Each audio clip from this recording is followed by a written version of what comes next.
This week, let's go back in time to the 1980s. In a decade where the arcade hit its peak and the demand for PC and home consoles began to rise drastically, the 1980s was a period in history where new technology caused an oversaturation, which eventually led to the video game crash of 1983. Roughly around the same decade, influential former Disney designer Don Bluth was hired to work on the animation for a Laserdisc-based game known as Dragon's Lair. Dragon's Lair received critical and commercial success for its distinct 2D animated style, which at the time was competing with traditional computer graphics, which used something known as sprites. The difference was that sprites were used as an efficient way to have animation on screen without having to manipulate the bitmap of the actual scene. Basically, it's like having a character's walk cycle repeat over a background that isn't animated. Putting all that aside, the QuickTime gameplay consisted of a noble knight known as Dirk the Daring as he ventures into a dangerous castle to rescue the princess from an evil dragon. It's storytelling 101. But Dragon's Lair's main character's animation highlights a question: where are all the cowardly protagonists? While that sounds like an odd question, let me explain. Something I've always loved about the animated design of Dirk the Daring is his apparent juxtaposition between being brave and being afraid. He approaches each room with caution, he attacks with confidence, and he courageously battles towards the princess despite the castle becoming gradually more deadly.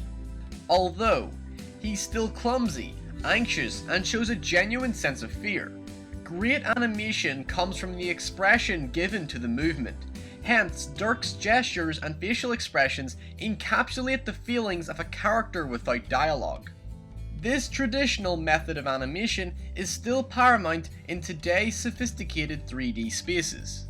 Mute protagonist Isaac Clarke from Dead Space shows very minimalistic expressions to capture the literal sense of being frozen with fear, as well as to reinforce the feeling of being weighed down by his heavy uniform. When he runs, he looks like he's fighting with the intense weight of the suit, as well as how uncomfortable it probably is. I mean, come on, imagine sweating in that thing. But going back to the cowardliness in Dragon's Lair, Dirk's mixed emotional expressions make him out to be far braver than many modern heroes, simply by the fact that he's limited by his natural human self-preservation. It's interesting how video game protagonists show little concern for their life-threatening journeys, and yeah, there is the argument that they're experienced enough, but at the same time, you'd think they'd show more consistent evidence of fear. Of course, it's down to the limitations and practicality of video game design, but we very rarely see ourselves in control of a character with a nervous disposition.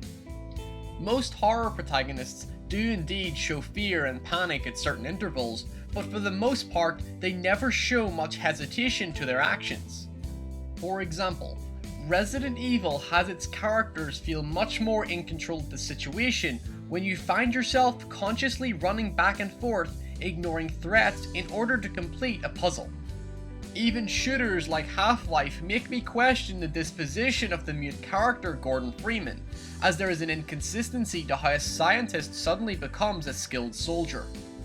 Yes, to fans of the series he is trained in combat, but that still doesn't justify how he's able to mow down so many people.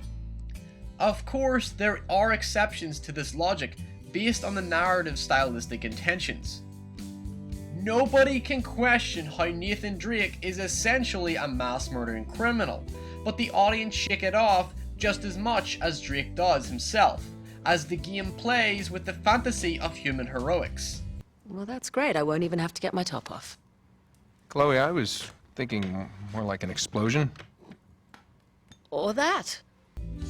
Dirk is an effective video game character, because his animation makes the gamer more nervous, as we are clearly in control of a character with little self-control. There is too much confidence in video game protagonists, in order to simulate a sense of power given to the player.